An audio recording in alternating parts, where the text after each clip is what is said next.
پیارے بچوں، آج 26 ستمبر ہے۔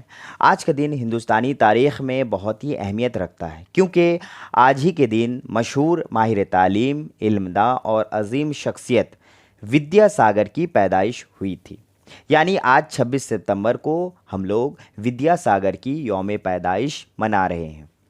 ودیا ساگر کا پورا نام ایشور چند بندوپادھیائے تھا۔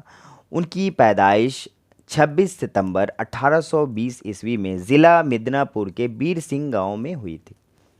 ان کے والد کا نام ٹھاکر داس بندوپادھیائے تھا اور ان کی والدہ کا نام بھگوتی دیوی۔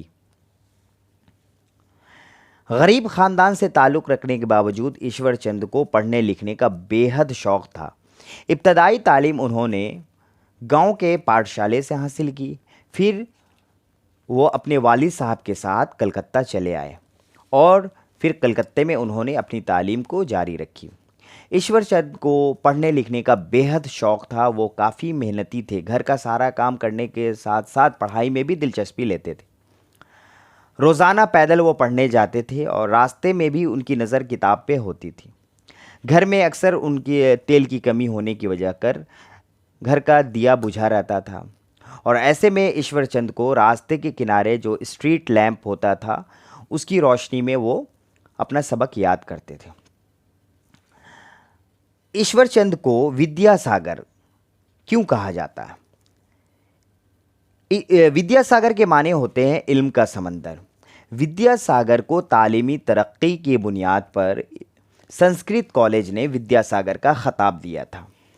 ودیا ساگر نے بہت سارے کارنامے انجام دیے، جن میں سب سے بڑا کارنامہ تھا ان کا کہ انہوں نے بیوہ کی دوسری شادی کے لیے تحریک چلائی اور کامیابی بھی حاصل کی۔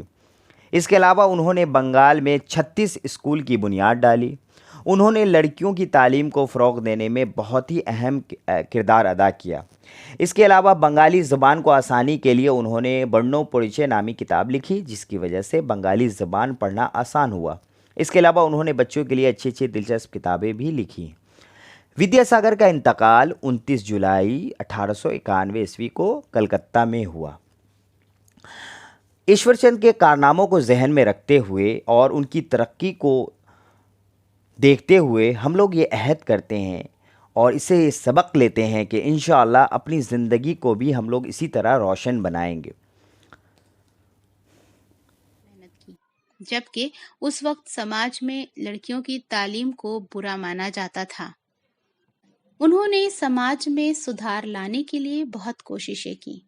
ہندوستانی سماج میں ہونے والی ناانصافیاں، خاص کر لڑکیاں جو بچپن میں بیوہ ہو جاتی تھیں، ان پر ہونے والے ظلم اور بدسلوکی کو دیکھ کر انہیں بہت تکلیف ہوتی تھی۔ اس لیے انہوں نے عورتوں، خاص کر بیواؤں پر ہونے والے ظلم کے خلاف آواز اٹھائی اور برطانوی حکومت پر دباؤ ڈال کر انہوں نے 1856 میں بیواؤں کی دوبارہ شادی کا قانون لاگو کروایا۔ غرض کہ ودیا ساگر ہمارے ساتھ موجود نہیں ہیں، لیکن ان کی یادیں ہمارے ساتھ آج تک جڑی ہوئی ہیں۔ ودیا ساگر سیتو ہگلی ندی پر قائم ہے۔ ودیا ساگر اسٹیڈیم، ودیا ساگر کالج جو علمی ادارہ ہے، یہ سب ان کے نام سے جانا جاتا ہے اور ان کی یاد دلاتا ہے۔ ودیا ساگر نے سماج میں سدھار لانے اور ہندوستانی معاشرے کی بھلائی کے لیے بہت سارے کام کیے، اور آج بھی ان کا نام عزت سے لیا جاتا ہے۔ 29 جولائی 1891 کو وہ اس دنیا سے رخصت ہو گئے، لیکن ان کے ذریعہ رواں کیے گئے علم کے سمندر سے آج بھی ہم فیض یاب ہو رہے ہیں۔ ودیا یعنی علم اور ساگر یعنی سمندر۔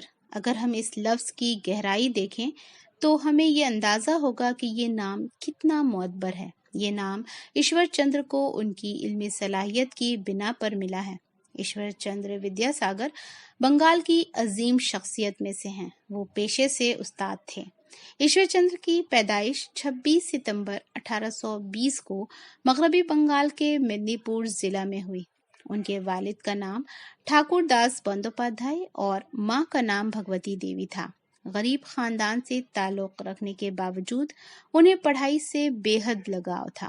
تعلیم حاصل کرنے کے لیے 6 سال کی عمر میں وہ اپنے والد کے ساتھ کلکتہ آ گئے۔ ذہنی صلاحیت کی بنا پر انہیں اعلیٰ تعلیم کے لیے اسکالرشپ ملے۔ انہوں نے سنسکرت کالج سے اپنی تعلیم مکمل کی۔ سنسکرت زبان میں مہارت ہونے کی وجہ سے انہیں سنسکرت کالج کی جانب سے انہیں ودیا ساگر یعنی علم کا سمندر کے خطاب سے نوازا گیا۔ انہوں نے بنگلہ زبان کی ترقی میں بہت اہم کردار ادا کیا۔ بنگلہ حروف تہجی کی اصلاح کی اور بنگلہ نثر کی بنیاد بھی ڈالی۔ انہوں نے بنگلہ کی بہت ساری کتابیں بھی لکھی، جن میں بورنو پریچے، کتھا مالا، ستار بنباس اور بنگلہ اتہاس وغیرہ شامل ہیں۔ ودیا ساگر نے ہندوستان میں لڑکیوں کی تعلیم عام کرنے کے لیے بہت محنت کی، جبکہ اس وقت سماج میں لڑکیوں کی تعلیم کو برا مانا جاتا تھا۔